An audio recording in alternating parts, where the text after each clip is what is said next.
जय हिंद दोस्तों। आज हम लोग पुनः उपस्थित हुए हैं अपने सेशन को आगे बढ़ाने के लिए। तो जिस प्रकार से आप लोग का तैयारी चल रहा होगा, यह हम आशा रख रहे होंगे कि आपका तैयारी दिन ब दिन जो है कि एक बेहतर हो रहा होगा और यह एक बेहतर होते होते आपको एक दिन सफलता मिल जाएगा, आपको पता भी नहीं चलेगा। क्योंकि जब तक आप रेगुलर मेंटेन नहीं कीजिएगा या दिन प्रतिदिन अभ्यास नहीं कीजिएगा तो आपके किसी भी क्वेश्चन पे कमेंट नहीं बन पाएगा।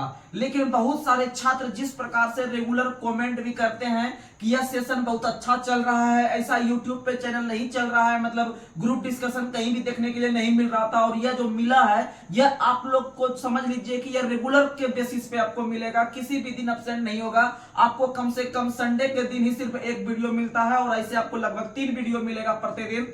तो आप लोग मैथ भी देख रहे होंगे कि मैथ का भी कितना लाजवाब सेशन था, जिसमें कि भी आपको जो है कि आप लोग ने बहुत प्यार दिया उस मतलब मैथ वाले जो सर थे या फिर उनका जो ट्रिक था बहुत ही शानदार था। हम भी पूरा देखे, हमें भी बहुत अच्छा पसंद आया क्योंकि वो जो प्रीवियस का क्वेश्चन पूछा हुआ था, अगर उस प्रीवियस के अगर देखिए कहा जाता है कि अगर आप किसी भी एग्जाम का तैयारी कर रहे हैं सबसे पहले उसका सेट पेपर आपके पास होना चाहिए या प्रैक्टिस सेट होना चाहिए या प्रीवियस होना चाहिए, क्योंकि तभी तो आपको पता चल पाएगा कि यार प्रीवियस में क्या पूछा था, नहीं पूछा था, कैसे हमको आगे अटेम्प्ट लेना है या कौन लेवल का एग्जाम में क्वेश्चन पूछा जाता है। तो ये सब चीज जो है आपको क्वेश्चन जो आप देखे होंगे आपको पता चल गया होगा कि क्वेश्चन का लेवल क्या रहता है या फिर अगर जिस हिसाब से आपको समझाया जा रहा था आप समझ पा रहे थे नहीं समझ पा रहे थे। लगभग इस पे एक दिन के अंदर में 400 प्लस व्यू आ गया है। समझ लीजिए कि एक 54 से 55 मिनट का वीडियो जो कि काफी लंबा वीडियो होता है, फिर भी आप लोग उस पर समय निकाल के अपना उस वीडियो को आप प्यार दिए। और इस प्रकार से लगभग जितना भी प्रैक्टिस सेट है,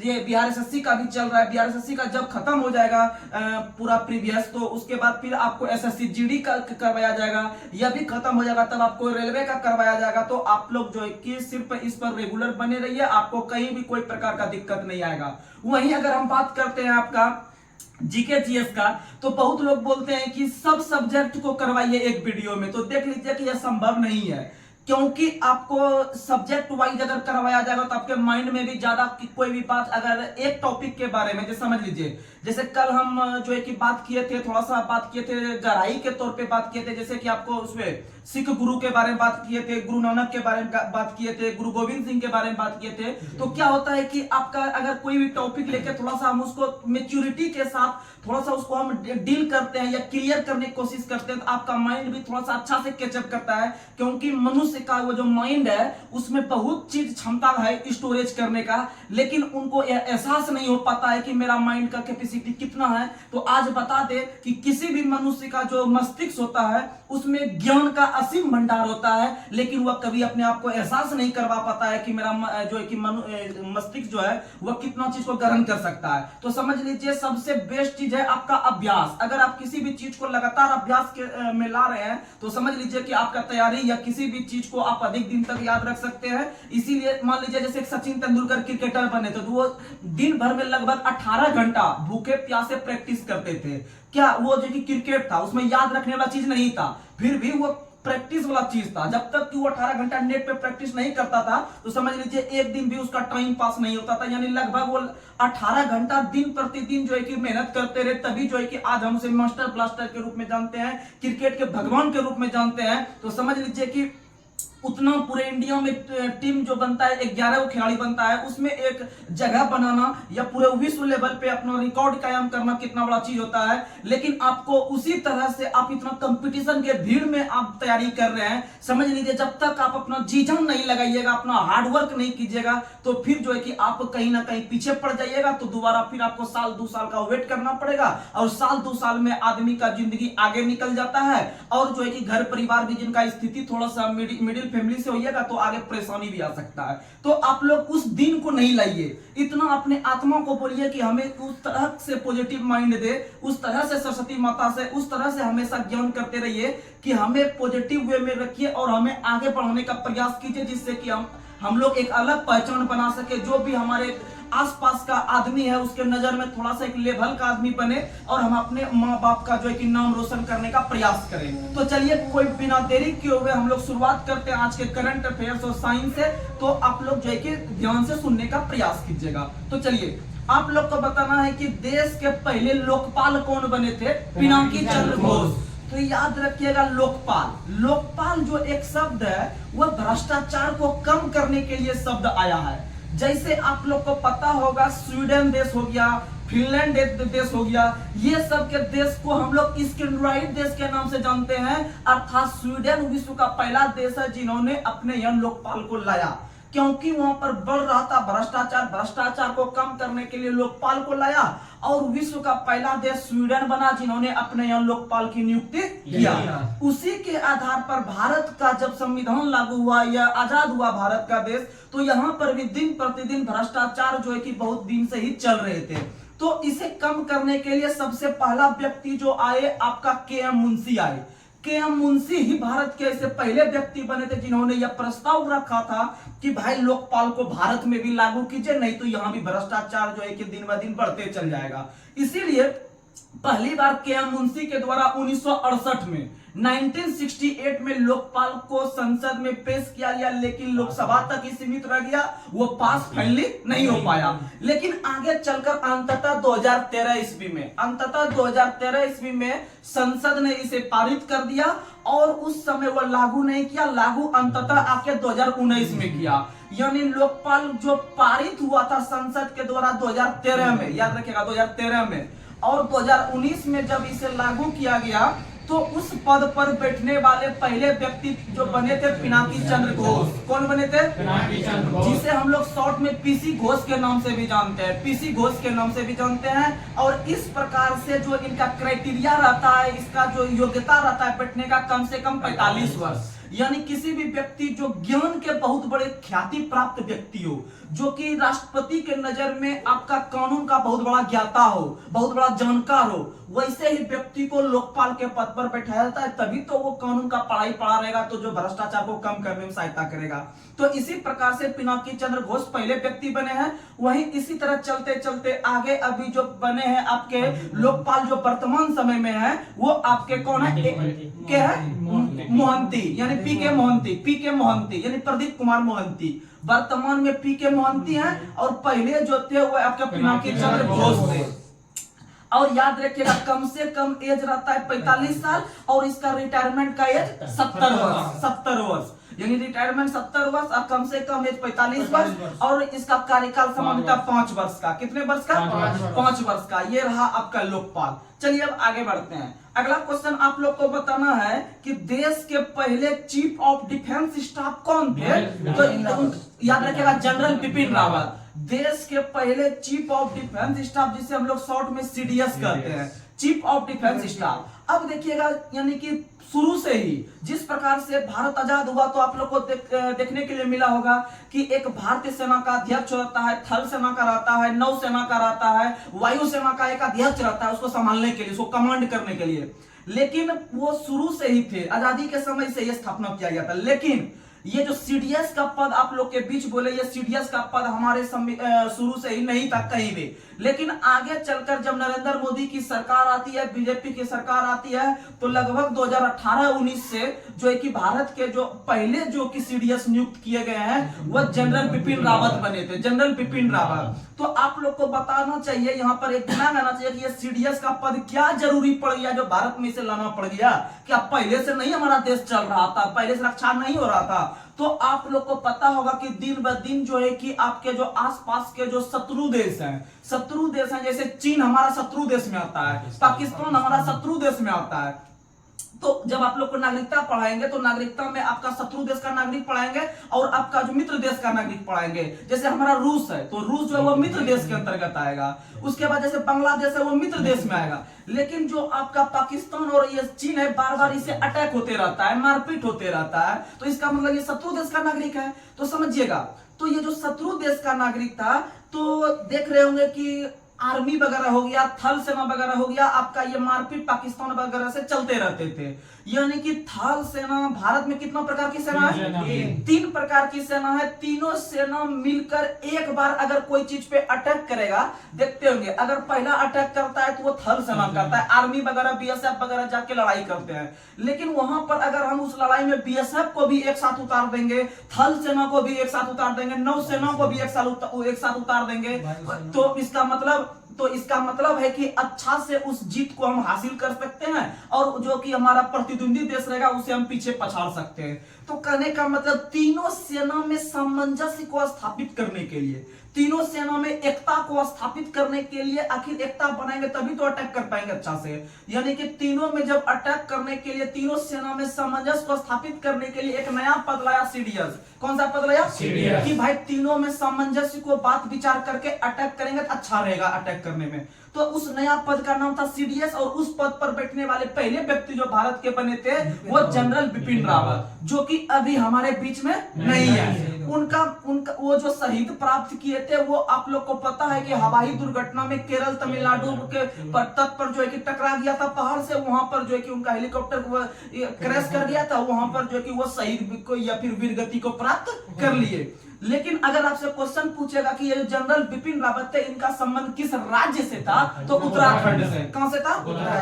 उत्तराखंड से था। वहीं अगर आपसे क्वेश्चन पूछेगा कि जनरल बिपिन रावत का संबंध किस बटालियन से था, तो वो गोरखा बटालियन से। किससे था? गोरखा बटालियन से। तो ये सब क्वेश्चन याद रखने का प्रयास कीजिएगा। वहीं वर्तमान समय में जो सीडीएस बने वो अनिल चौहान, ये दूसरे नंबर के बने हैं। उनके शहीद होने के बाद जो बने हैं उसके पद पर वो जनरल अनिल चौहान बने हैं। अनिल चौहान कौन बने हैं? अनिल चौहान। याद रखने का प्रयास कीजिएगा। चलिए हम लोग आगे बढ़ते हैं। अगला क्वेश्चन आप लोग को बताना है कि वर्तमान समय में एनजीटी के जो अध्यक्ष है वो कौन है? एनजीटी का बात करें तो national green tribunal. NGT national green tribunal, जिसका हिंदी में नाम होता है राष्ट्रीय हरित न्यायाधिकरण। राष्ट्रीय हरित न्यायाधिकरण। तो आप लोग को याद रखना है कि न्यायमूर्ति प्रकाश श्रीवास्तव, न्यायमूर्ति प्रकाश श्रीवास्तव। आप लोग को बता दे एक संस्था का यहाँ पर हम लोग नाम ले रहे हैं एनजीटी। एग्जाम का ओरिजिनल आया हुआ क्वेश्चन है, सिर्फ आप लोग ध्यान से सुनिएगा और एक बार दो बार वीडियो देखिएगा, आपको कहीं दिक्कत नहीं आएगा, ये मेरा गारंटी है। जहां भी कंफ्यूजन हो आप लोग कमेंट बॉक्स में कमेंट कर सकते हैं। या आप जो इंपॉर्टेंट क्वेश्चन लगे या जो एग्जाम के दृष्टिकोण से लगे, इसे जो भी फैक्ट बोलते हैं वो एग्जाम के व्यू से इंपॉर्टेंट है, तो आप लोग उसे नोट डाउन करने का भी प्रयास साथ में करते चलिएगा। तो एक अच्छा नोट्स तैयार हो जाएगा, जो कि आपके जितना भी एग्जाम में बैठिएगा आप सिर्फ उसे शॉर्ट में जाके पढ़ के एकदम तुरंत एग्जाम में जा सकते हैं। आपका एग्जाम में टच करना एकदम लाजमी है। तो चलिए हम बात कर लेते हैं एनजीटी के बारे में। तो एनजीटी नेशनल ग्रीन ट्रिब्यूनल, ये हो गया इसका इंग्लिश नाम। आप लोग को पता होगा कि भारत एक ऐसा देश है जो कि प्रदूषण से अभी जो ना बहुत ज्यादा वो ग्रसित हो रहा है। यानी यहाँ पर वायु प्रदूषण हो, ध्वनि प्रदूषण हो, मृदा प्रदूषण हो, ये सब विभिन्न प्रकार के प्रदूषण से ग्रसित हम लोग हैं। उसका जो है कि हम लोग जो है कि झेल रहे हैं प्रदूषण को, इससे विभिन्न प्रकार की बीमारियां भी पैदा हो रही है। तो कहने का मतलब है कि इस प्रकार के प्रदूषण को ऐसे देखें तो भारत सरकार के द्वारा प्रदूषण को कुल 5 भागों में बांटा गया है। ठीक है, ये 5 भाग में से इस प्रकार के प्रदूषण को कम करने के लिए कि भाई प्रदूषण दिन ब दिन नहीं बढ़े, उसे कम करने के लिए भारत सरकार के द्वारा 2010 में जो बोल रहे हैं याद रखिएगा, सन 2010 में 18 अक्टूबर के दिन, डेट सही याद रखिएगा, 18 अक्टूबर 2010 को भारत सरकार के द्वारा एनजीटी का स्थापना किया गया, अर्थात भारत को ग्रीन बनाने के लिए। क्या बनाने के लिए? यानी भारत जब ग्रीन बनेगा तो समझ लीजिए कि जब ग्रीन बनेगा, हरा भरा बनेगा, तो जरूर एक प्रदूषण कम होगा। यानी नेशनल ग्रीन ट्रिब्यूनल का स्थापना किया जाता है और 2010 में किया जाता है। और यह जो है कि एक प्रकार की गैर संवैधानिक संस्था या एक प्रकार की इसकी चर्चा हमारे संविधान में कहीं नहीं है। तो याद रखिएगा कि इसके जो अध्यक्ष बने हैं अभी वर्तमान में, वो बने हैं न्यायमूर्ति प्रकाश श्रीवास्तव। न्यायमूर्ति प्रकाश श्रीवास्तव। और स्थापना एक बार फिर से बता देते हैं, 18 अक्टूबर 2010। 18 अक्टूबर 2010। ऐसे इसका मुख्यालय देखे तो नई दिल्ली में है। इसका मेन जो हेडक्वार्टर है वो नई दिल्ली में है, लेकिन इसका 4 जो है क्षेत्र कार्यालय है, जैसे कि भोपाल में हो गया, तो ये सब जो है कि क्षेत्र कार्यालय के अंतर्गत आता है। चलिए अब आगे बढ़ते हैं। अगला क्वेश्चन आप लोग को बताना है कि वर्तमान में रेलवे बोर्ड के जो सीईओ और अध्यक्ष बने हैं वो कौन बने हैं? जया वर्मा सिन्हा। जया वर्मा सिन्हा वर्तमान में रेलवे बोर्ड के अध्यक्ष और सीईओ दोनों हैं। तो याद रखिएगा ये पहली महिला भी बनी है और वर्तमान समय में जो है वो भी खुद कौन है? जया वर्मा सिन्हा।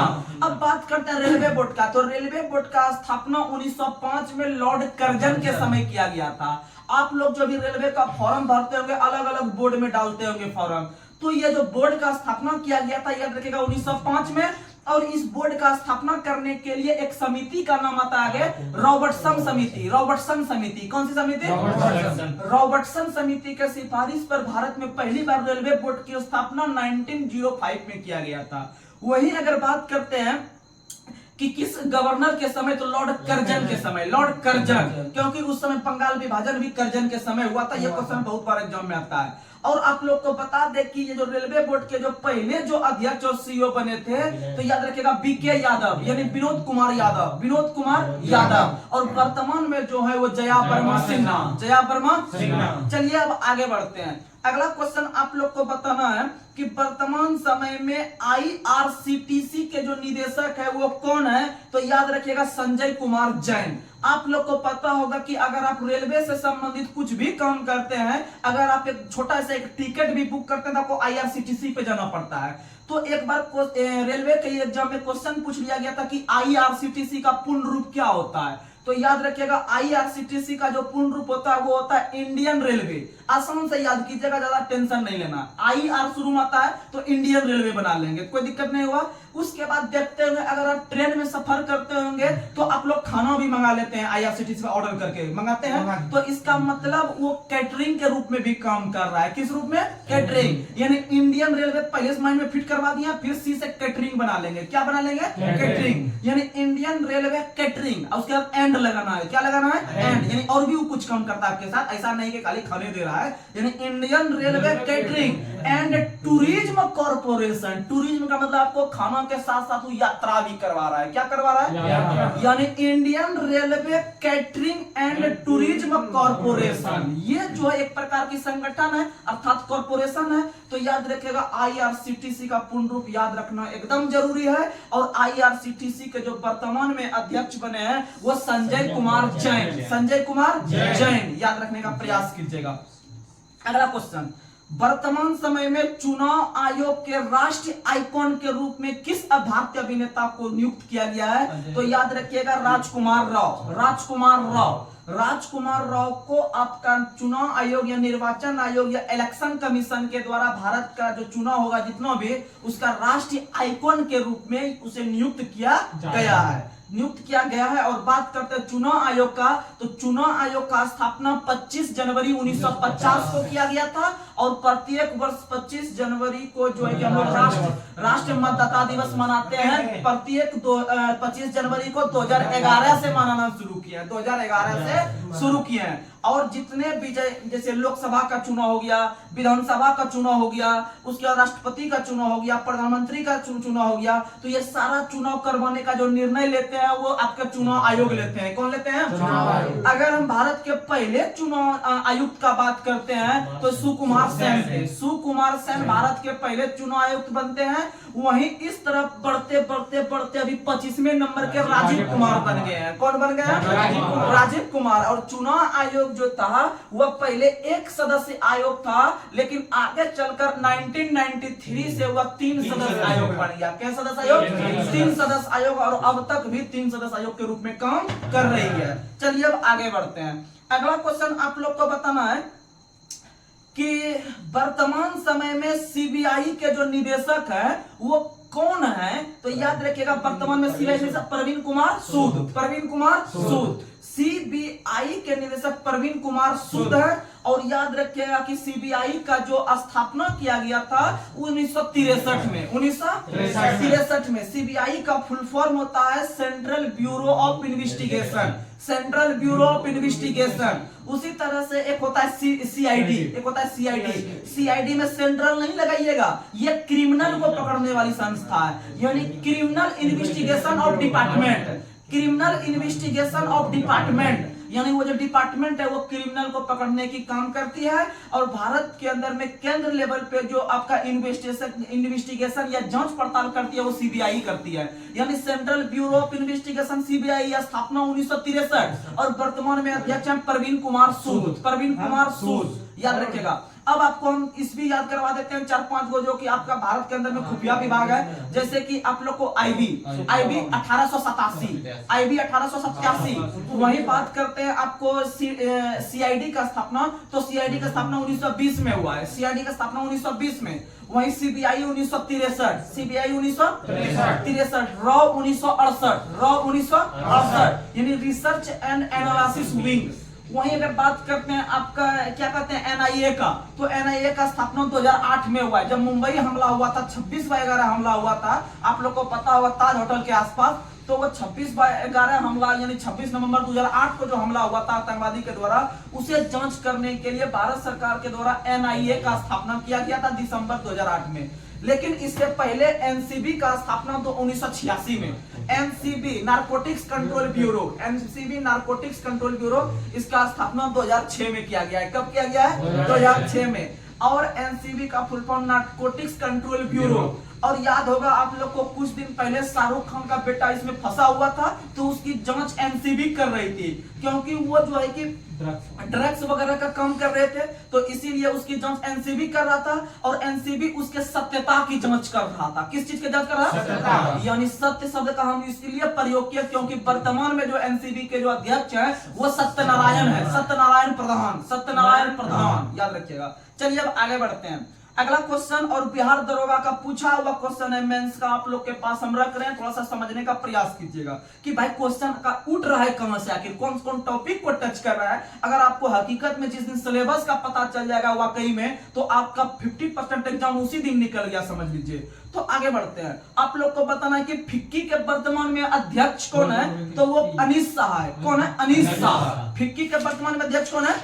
अनीस शाह। फिक्की के वर्तमान अध्यक्ष अनीस शाह, एकदम रट जाना है अध्यक्ष सब जितना भी होगा। अगला क्वेश्चन आप लोग को बताना है, वर्तमान में 16वें वित्त आयोग के अध्यक्ष कौन है? अरविंद पनगड़िया। 16वें वित्त आयोग के अध्यक्ष कौन है? आप लोग को बात करते हैं वित्त आयोग यानी फाइनेंस कमीशन। फाइनेंस कमीशन का जो स्थापना पहली बार किया गया था 1951 को, यानी प्रत्येक 5वें वर्ष भारत के राष्ट्रपति के द्वारा कुल 5 सदस्य को मिलाकर एक वित्त आयोग का गठन करता है। यह अधिकार राष्ट्रपति को दिया गया है अनुच्छेद 280 के तहत, अनुच्छेद 280 के तहत, ये याद रखिएगा। 280 के तहत राज्य मतलब केंद्र वित्त आयोग का स्थापना किया गया है। प्रत्येक करेंगे राष्ट्रपति करेंगे, और पहले वित्त आयोग का स्थापना 1951 में। इस तरह 5-5 वर्ष चलते चलते जो इस बार स्थापना किया गया है 16वां वित्त आयोग, और 16वां वित्त आयोग के अध्यक्ष अरविंद पनगड़िया बने हैं। कौन बने हैं? अरविंद पनगड़िया। और वित्त ये हो गया आयोग का बात। अगर हम वित्त विधेयक का बात करते हैं, तो वित्त विधेयक का स्थापना, वित्त विधेयक का उल्लेख अनुच्छेद 117 में, अनुच्छेद 117 में, वित्त विधेयक का उल्लेख अनुच्छेद 117 में। वहीं अगर हम बात करते हैं 2-3 प्रकार का जो है कि होता है, जैसे कि निधि का बात, निधि के बारे में बात करते हैं। जैसे आप लोग को पता होगा कि आपके पास अगर बहुत मात्रा में पैसा हो जाएगा, तो आप लोग अलग अलग बैंक में खाता खुलवा लेते हैं, कुछ पैसा उसमें जमा कर देते हैं, कुछ पैसा उसमें जमा कर देते हैं, अलग अलग, जैसे एसबीआई में कर देते हैं, पीएनबी में कर देते हैं। तो इस तरह करते करते आप जो है कि अपना कहीं ना कहीं पैसा को कहीं सेटल कर देते हैं कि मेरे पास पैसा रहे नहीं घर में। तो उसी प्रकार से भारत सरकार के पास जब सब अधिक मात्रा में पैसा हो जाता है, तो भारत सरकार भी अपना खाता अलग अलग बैंक में खुलाता है। तो इन्हें समझिएगा कि आरबीआई में खुलाता है या फिर जो है कि स्विस बैंक में खुलाता है, ऐसा कुछ नहीं बात है। तो आप लोग को बता दें कि आरबीआई जो ये भारत सरकार जो है, भारत सरकार के लिए एक खाता का नाम है आकस्मिक निधि। कौन सा नाम है? आकस्मिक निधि, संचित निधि, लोक लेखा निधि।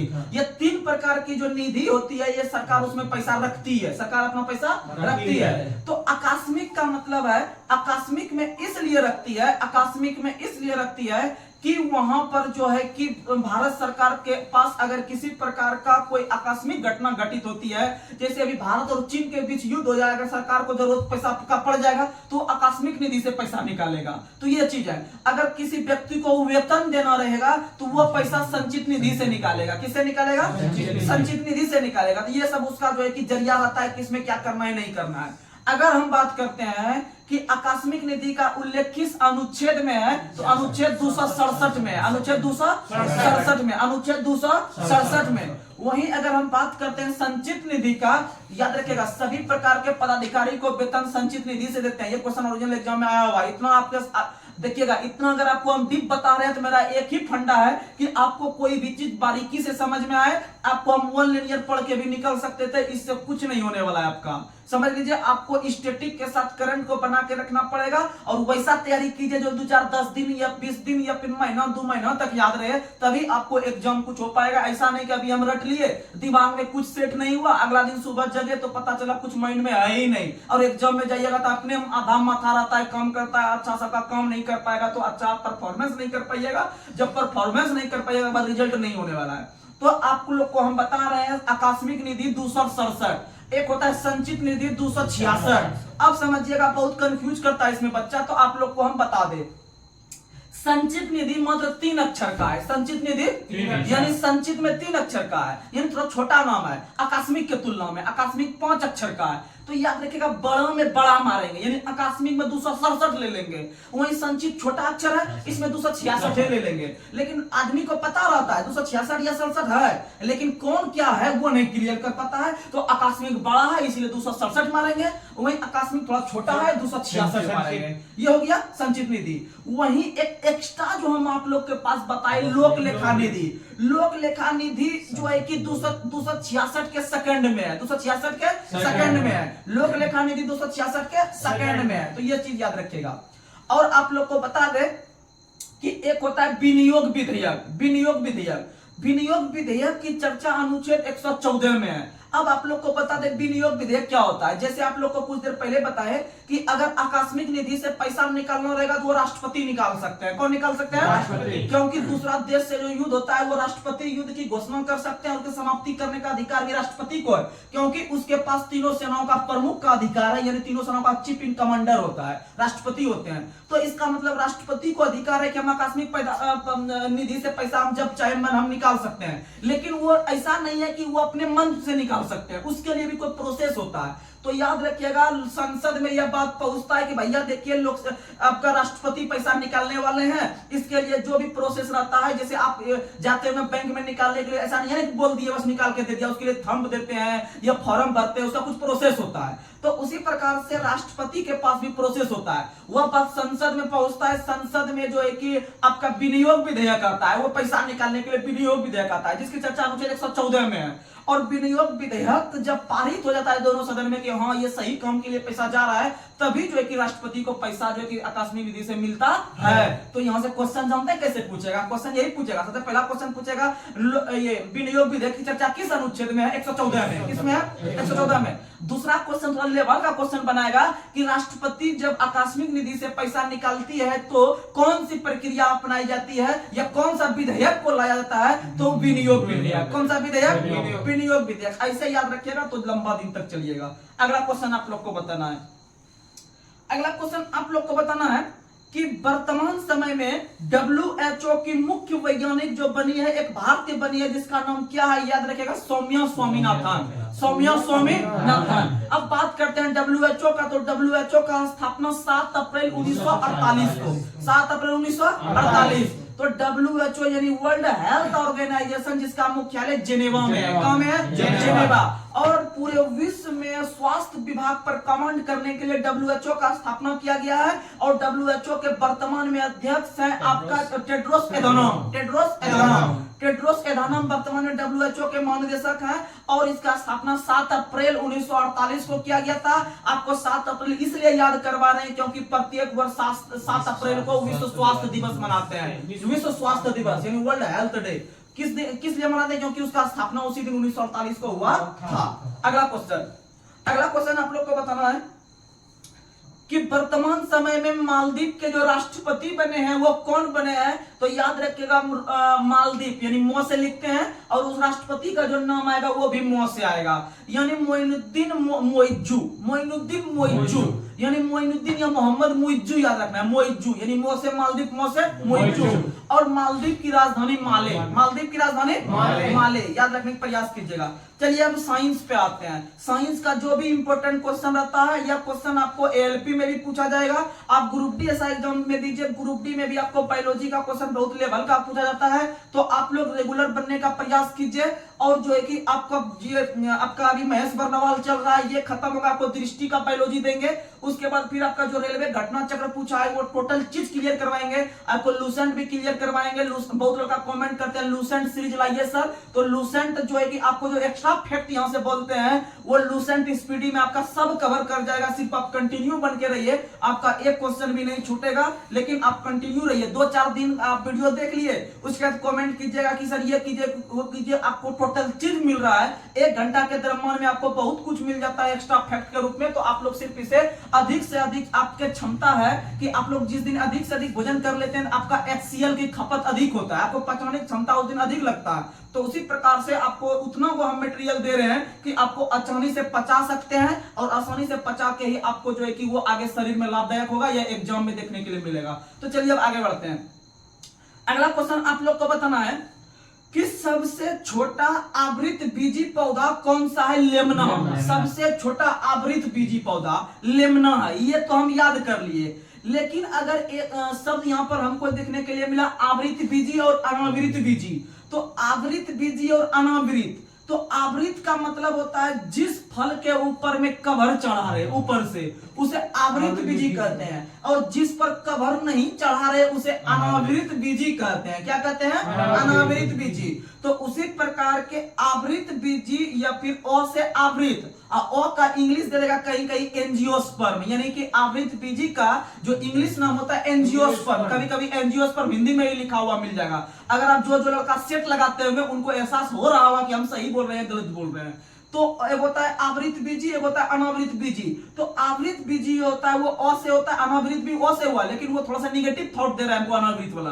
तो आवृत को समझिएगा एंजियोस्पर्म, और आवृत का मतलब होता है उस पे आवरण है, उस पे आवरण है। तो जैसे आप लोग को नारियल पता होगा, वो एक प्रकार का आवृत बीजी पौधा है क्योंकि उस पे कवर है। और याद रखिएगा नारियल जो होता है वह आपका एंडोकॉर्प का उदाहरण है। किसका उदाहरण है? एंडोकॉर्प, एंडोकॉर्प का उदाहरण है। और नारियल का जो होता है सबसे अधिक उत्पादन वो केरल में होती है। क्या होती है?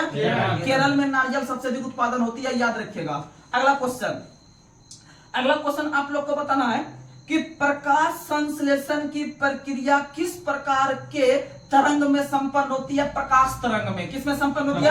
प्रकाश तरंग में। और प्रकाश संश्लेषण की प्रक्रिया में विभिन्न प्रकार की चीज का होना आवश्यक होता है, तभी प्रकाश संश्लेषण संभव है। तो जैसे आप लोग को पता है कि हम पिछले सेशन में बताए थे CO2 गैस, CO2 गैस रहेगा तभी प्रकाश संश्लेषण हो पाएगा। उसी प्रकार से सूर्य की किरण आएगा तभी हो पाएगा। यानी 2-3-4 चीज मिलकर जो है कि सूर्य से प्रकाश संश्लेषण संभव है। और इसका जो अंतिम उत्पाद है वह कार्बोहाइड्रेट या ग्लूकोज है, कार्बोहाइड्रेट या ग्लूकोज है। और आप लोग को बता दें कि प्रकाश संश्लेषण की प्रक्रिया के दौरान आपका ऑक्सीजन गैस मुक्त होती है। क्या मुक्त होती है? ऑक्सीजन। यानी CO2 प्रयोग में ला रहे हैं और निकाल रहे हैं ऑक्सीजन। क्या निकाल रहे हैं? ऑक्सीजन। और अंतिम रूप से ग्लूकोज बनता है। अंतिम रूप से क्या बनता है? और प्रकाश संश्लेषण की प्रक्रिया की जो खोज किया था कि आखिर कैसे बनता है नहीं बनता है, इस प्रक्रिया की खोज मेल्विन केल्विन नाम के वैज्ञानिक ने, मेल्विन केल्विन। और प्रकाश संश्लेषण की इकाई क्वांटोसोम, क्वांटोसोम। प्रकाश संश्लेषण की इकाई क्वांटोसोम। और प्रकाश संश्लेषण की दर जो होती है सबसे अधिक लाल रंग में, सबसे अधिक लाल रंग में। सबसे अधिक किसमें होता है? लाल रंग में, याद रखिएगा। और सबसे कम हरा रंग में, सबसे कम हरा रंग में, सबसे कम हरा, और सबसे अधिक लाल, सबसे अधिक लाल, याद रखिएगा। अगला क्वेश्चन आप लोग को बताना है किस प्रकार की पौधों की जड़ों में द्वितीयक वृद्धि होती है? याद रखिएगा, द्व से द्वितीयक वृद्धि, द्व से द्विबीजपत्री में, द्विबीजपत्री में। तो आप लोग के पास एक हम वीडियो बनाएंगे, एक बीजपत्री पौधा और द्विबीजपत्री पौधा। तो ये सब वीडियो आप लोगों को क्लियर अच्छा से करवा देंगे, कैसे हम पकड़ सकते हैं किसी वृक्ष को कि वो एक बीजपत्री है या द्विबीजपत्री है। तो आप लोग फिलहाल अभी याद कीजिए, आपको अच्छा समझा देंगे। तो किस प्रकार की पौधों की जड़ों में द्वितीयक वृद्धि होती है? तो याद रखिएगा द्विबीजपत्री पौधा, द्विबीजपत्री पौधा में होता है आपका द्वितीयक वृद्धि। अगर आपसे क्वेश्चन पूछे कि पेड़ पौधा जो होता है सब पेड़ पौधे के अलग अलग हिस्से का नाम अलग अलग है। जैसे कि आप लोग को पता होगा कि पत्ती का नाम पत्ती पड़ा है, तना का नाम तना पड़ा है, यानी ये वैज्ञानिक ने उसका नाम दिए है, लेकिन सब अंग का नाम अलग अलग है, अलग अलग है। तो क्वेश्चन पूछेगा कि पौधे के किस अंग में पौधे के किस अंग में या फिर पौधे के किस अंग को जीवन चक्र की दृष्टि से सबसे महत्वपूर्ण अंग माना गया है, तो वो जीवन चक्र की दृष्टि से जो बीज को माना गया है, किसे माना गया है? बीज या फिर फूल बोल सकते हैं। क्या बोल सकते हैं? फूल। ये फूल याद रखिएगा। जीवन चक्र की दृष्टि से, जीवन चक्र की दृष्टि से पौधे का सबसे महत्वपूर्ण अंग पुष्प होता है। क्या होता है? पुष्प। यानी जिसमें पुष्प होगा उसी में फल होगा, फल के बाद उसमें बीज होगा, और तभी जो है कि अगला पौधा जो जन्म लेगा हुआ उसी बीज से लेता है। अर्थात याद रखिएगा, जीवन चक्र की दृष्टि से पौधे का सबसे महत्वपूर्ण भाग जो है वह फूल है। फूल या पुष्प, फूल या पुष्प, समझ में आ गया? क्योंकि फूल से ही आगे फल बनता है, फूल से ही फल बनता है, अब फल के अंदर में बीज बनता है, अब फिर बीज को हम अगर रोपते हैं या फिर उनको बुनते हैं तो फिर वो जो कि आगे पेड़ पौधा बनता है, फिर जो वो जीवन चक्र चलते रहता है। लेकिन आप लोग कंफ्यूज किए अभी पत्ती में, तो उसको भी क्लियर कर लीजिए। अगर आपसे क्वेश्चन पूछेगा कि प्रकाश संश्लेषण की प्रक्रिया की दृष्टिकोण से पौधे का सबसे महत्वपूर्ण अंग कौन सा है, तब मारेंगे पत्ती। क्या मारेंगे? पत्ती। नींद आ रही ना, ऐसे थोड़ी हो गया पत्ती। तो याद रखिएगा पत्ती। क्या होता है? पत्ती। पौधे का अगर जीवन चक्र पूछे तो मारेंगे फूल, जीवन चक्र पूछे तो फूल। लेकिन प्रकाश संश्लेषण के दृष्टिकोण से अगर पूछे तो प्रकाश संश्लेषण के दृष्टिकोण से आपका होता है पत्ती, क्योंकि प्रकाश संश्लेषण जो होती है वो किसमें संपन्न होती है? पत्ती में होती है। याद रखिए ये दो क्वेश्चन। अगला क्वेश्चन, अगला क्वेश्चन आप लोग को बताना है, इपीब्लेमा। इपीब्लेमा पौधे के किस भाग से प्राप्त किया जाता है? जड़ से। किससे प्राप्त किया जाता है? इपीब्लेमा जड़ से। इपीब्लेमा जड़ से। इपीब्लेमा जड़ से। उसी प्रकार से द्वितीयक वृद्धि जो होता है वह द्विबीजपत्री पौधा में। देखिएगा, आप लोग बायोलॉजी का लग रहा है एक एक गुण नाम नया नया आ रहा है, लेकिन आप जब ग्रुप डी ऐसा एग्जाम में बैठिए, आप छोटा सा एग्जाम में, तो आपको पता चल जाएगा, या प्रीवियस उठा के देख लीजिए, बायोलॉजी का लेवल पता चल जाएगा। और आपको वह फुल एनसीईआरटी को फॉलो कर रहा है, और ये भी महेश बर्नवाल एनसीईआरटी ही है, तो आपको याद करना एकदम ही जरूरी है, समझ लीजिए। इस कंपटीशन के भीड़ में अगर आपको अलग दिखना है मार्केट से। चलिए अब आगे बढ़ते हैं।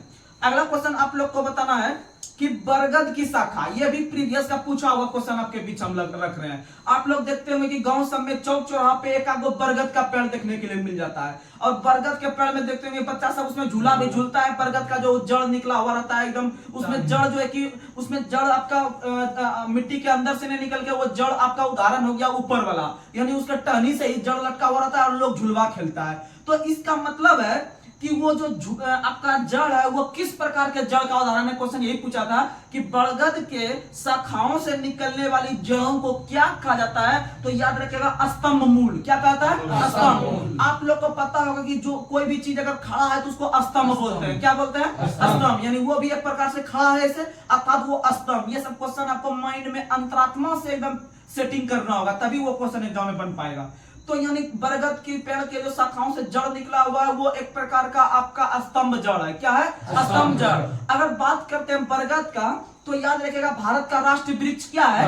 बरगद। भारत का राष्ट्रीय वृक्ष बरगद। और बरगद का वैज्ञानिक नाम अगर पूछे तो फाइकस बेंडालेसिस। फाइकस बेंडालेसिस। फाइकस बेंडालेसिस बरगद का वैज्ञानिक नाम है, याद रखिएगा। और उसी प्रकार से भारत का राष्ट्र पक्षी मोर है, मोर का वैज्ञानिक नाम पावो क्रिस्टेसस। पावो क्रिस्टेसस। और कमल फूल, कमल फूल जो भारत का राष्ट्रीय फूल कमल फूल है, उसका वैज्ञानिक नाम क्या है, तो याद रखिएगा नेलम्बो न्यूसिफेरा गार्टन। नेलम्बो न्यूसिफेरा गार्टन। और भारत का जो राष्ट्रीय विरासत पशु हाथी है, इसका वैज्ञानिक नाम है एलिफास इंडिका। एलिफास इंडिका। एलिफास इंडिका। और भारत का राष्ट्रीय पशु जो बाघ है, बाघ यानी टाइगर, यानी टाइग्रिस। टाइगर से क्या बनेगा? टाइग्रिस, यानी पैंथरा टाइग्रिस। Panthera Tigris. और भारत के जो एक प्रकार का जो एक और जंतु बहुत फेमस, इसका नाम है शेर। शेर जो है, शेर जिसे हम लोग लायन कहते हैं, लायन से लियो बना लेंगे, यानी पैंथरा लियो। पैंथरा लियो। तो ये सब याद कीजिएगा क्वेश्चन। अगला क्वेश्चन, मेढक कराना टेक्निक। हाँ, मेढक कराना टेक्निक। ऐसे तो बहुत हो जाएगा जो है कि, लेकिन आपको मेन जो राष्ट्रीय लेवल पे है, जैसे भारत का राष्ट्रीय जल जीव आपका है ये डॉल्फिन। डॉल्फिन का आपका हो गया जो क्या कहते हैं उसको, गैंगेटिक। क्या होता है? गैंगेटिक, यानी कि गैंगेटिक डॉल्फिन। चलिए अगला क्वेश्चन, गैंगेटिक करके आएगा ऑप्शन में।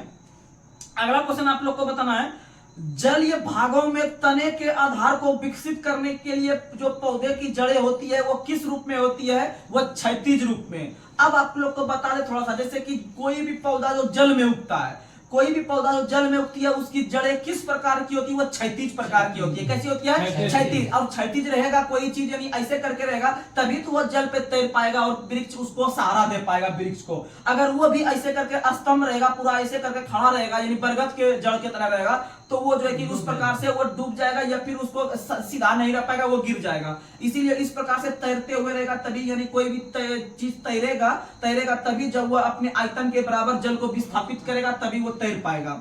चलिए अगला क्वेश्चन आप लोग को बताना है, अदरक हल्दी केला। अदरक हल्दी केला किस प्रकार के तनाव का उदाहरण है? प्रकंद। कैसा है? प्रकंद। ये 1000 बार क्वेश्चन पूछा गया है कि हल्दी जो है और अदरक जो है वो प्रकंद का उदाहरण है। किसका उदाहरण है? प्रकंद का। उसी प्रकार से पूछेगा कि ये आलू किसका उदाहरण है? तो आलू जो है वह आपका तनाव का उदाहरण है। आलू किसका है? तनाव का। आलू किसका है? तनाव। तनाव रहेगा तो सही है, नहीं तो कंद आता है। आलू कंद का है। आलू क्या है? कंद का। आलू कंद। और हल्दी अदरक केला प्रकंद। हल्दी अदरक केला प्रकंद। अगला क्वेश्चन अगर पूछेगा प्याज लहसुन सल्ककंद। प्याज लहसुन सल्ककंद। याद रखिएगा, प्याज बहुत इंपॉर्टेंट क्वेश्चन है, एग्जाम से प्रीवियस का बहुत इंपॉर्टेंट है। जो कैच कर सकते हैं कैच कीजिए, एग्जाम के लिए बहुत ये मलाई के रूप में काम करेगा। आप जितना इसको स्टोरेज बना सकते हैं अपने माइंड में। तो याद रखिएगा, सबसे पहले हल्दी और अदरक और केला पूछेगा तो मारेंगे प्रकंद। क्या मारेंगे? प्रकंद। आलू पूछेगा कंद। आलू पूछेगा कंद। आलू पूछेगा कंद। वहीं अगर आपसे पूछेगा प्याज लहसुन तो उसमें जो सल्ककंद के रूप में, किस रूप में? सल्ककंद। और प्याज जो लहसुन जो होता है वो लिलियेसी के अंतर्गत। किसके अंतर्गत? लिलियेसी के अंतर्गत। और प्याज का सबसे बड़ा उत्पादक राज्य महाराष्ट्र है। कौन सा है? महाराष्ट्र। महाराष्ट्र का नासिक का प्याज बहुत फेमस है। अगला क्वेश्चन आप लोग को बताना है कि बंडा केसर, उसके बाद फिर आपका पूछेगा अरबी जिमीकंद। तो ये सब जो है ये सब धनकंद का उदाहरण है। किसका उदाहरण है? धनकंद। देखिएगा, सल्ककंद प्याज हो गया, सल्ककंद प्याज। और बंडा केसर पूछेगा तो धनकंद। बंडा केसर पूछेगा तो धनकंद। और केसर का सबसे अधिक उत्पादन जम्मू कश्मीर कौन करती है? जम्मू कश्मीर। याद रखिएगा, जम्मू कश्मीर में एक करेवा मिट्टी पाई जाती है। जम्मू कश्मीर के अंदर करेवा मिट्टी जो केसर के लिए बहुत उत्पादक होता है। याद रखिएगा, करेवा मिट्टी जम्मू कश्मीर में केसर के लिए बहुत प्रसिद्ध है। अगला क्वेश्चन आप लोग को बताना है, तंबाकू के पौधों में कौन सा प्रोटीन पाया जाता है? निकोटीन। कौन सा? निकोटीन। तंबाकू खाते हैं, निकोटीन उसमें हमको मिलता है। वहीं अगर चाय पीते हैं तो थीन। चाय पीते हैं तो थीन। कौसे कैफीन। चाय 2 अक्षर का उसमें पता है थीन। क्या पता है? थीन। तंबाकू 4 अक्षर का, निकोटीन भी 4 अक्षर का, ये याद रखेगा। और भारत के अंदर में तंबाकू का सबसे अधिक उत्पादन आंध्र प्रदेश करती है। कौन करती है? आंध्र प्रदेश। और भारत के अंदर में जो आंध्र प्रदेश सबसे अधिक उत्पादन करती है, और आंध्र प्रदेश का ही एक शहर है गुंटूर। आंध्र प्रदेश का ही एक शहर है, सॉरी आंध्र प्रदेश का ही एक शहर है राजमुंद्री। कौन सा शहर है? राजमुंद्री। गुंटूर के बारे में भी आता है तंबाकू, वो भी क्लियर करेंगे। इसे गुंटूर तमिलनाडु में है, समझिएगा। भारत के अंदर में जो आपका राजमुंद्री है, राजमुंद्री तंबाकू अनुसंधान संस्थान है। अगर पूछे तंबाकू अनुसंधान संस्थान किस शहर में? राजमुंद्री में। लेकिन पूछे तंबाकू बोर्ड का मुख्यालय कहाँ है? गुंटूर। बोर्ड पूछे गुंटूर, यानी बोर्ड छोटा अक्षर हो गया, छोटा गुंटूर ले लिया।